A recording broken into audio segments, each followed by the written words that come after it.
সকাল সকাল একবারে টাটকা গোলাপি শাপলার সাক্ষাৎ পেলাম।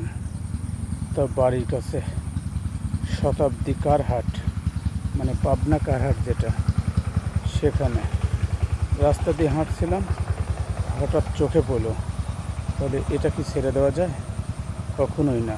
টাটকা ফুলের মানে দর্শনটাই কিন্তু অন্যরকম।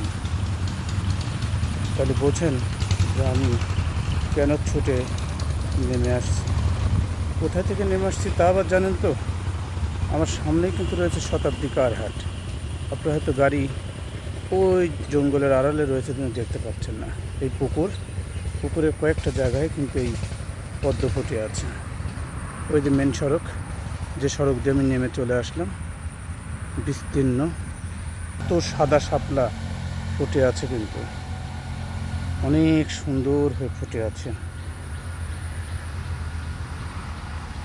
আমি হয়তো ওইভাবে দেখাতে পারছি না, কিন্তু শাপলাগুলো আপনারা দেখুন, সকালের একদম সতেজ ফ্রেশ শাপলা।